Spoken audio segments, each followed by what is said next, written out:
দর্শক আবারও ইনকিলাব মঞ্চের সদস্যদের উপরে টিয়ার শেল ছুটছে আইন শৃঙ্খলা বাহিনীর সদস্যরা, যেমনটি দেখানোর চেষ্টা করছি।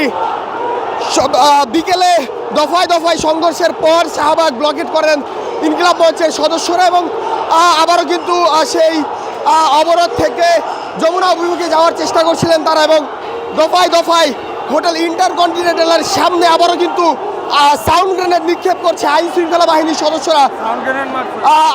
দফায় দফায় সাউন্ড গ্রেনেড কিন্তু নিক্ষেপ করছে আইন শৃঙ্খলা বাহিনীর সদস্যরা। একটু বলে রাখতে চাই, বেশ উত্তাল পরিস্থিতি কিন্তু সৃষ্টি হয়েছে এই মুহূর্তে এই শাহবাগ এলাকায়।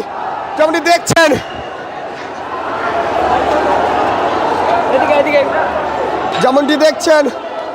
একে একে কিন্তু পিছু হচ্ছে ইনকিলাব মঞ্চের সদস্যরা। একটু বলে চাই দর্শক, যেমনটি দেখছেন আবারও কিন্তু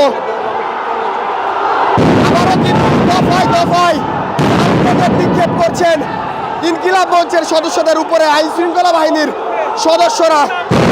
দর্শক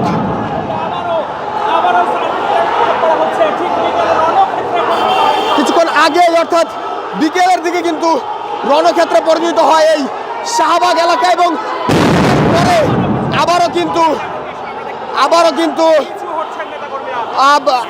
ইনকিলাব মঞ্চের সদস্যদের উদ্দেশ্য করে মুহুর্মুহুর সাউন্ড গ্রেনেড নিক্ষেপ করছেন আইন শৃঙ্খলা বাহিনীর সদস্যরা। একটু বলে রাখতে চাই, শাহবাগ মোড় কিন্তু অবরোধ করছিলেন ইনকিলাব মঞ্চের সদস্যরা তাসনিম জুমা এবং আব্দুল্লাহ আল জাবেরের উপর হামলার প্রতিবাদে। সেখান থেকে আবারও কিন্তু যমুনা অভিমুখে যান তারা, এবং সেখানে আইন শৃঙ্খলা বাহিনীর সদস্য যারা রয়েছেন তারা কিন্তু একের পর এক সাউন্ড গ্রেনেড নিক্ষেপ করছেন এবং পিছু হটে আবারও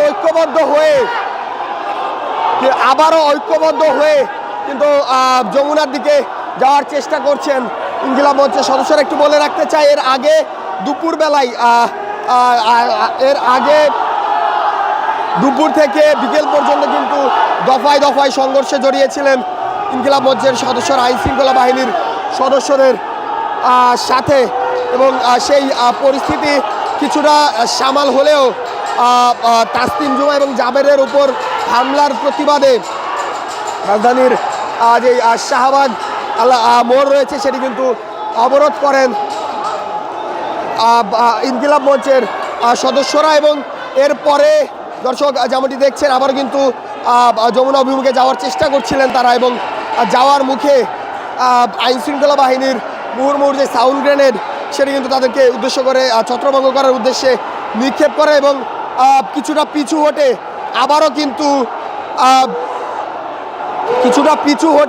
কিন্তু যমুনা অভিমুখে যাওয়ার চেষ্টা করছেন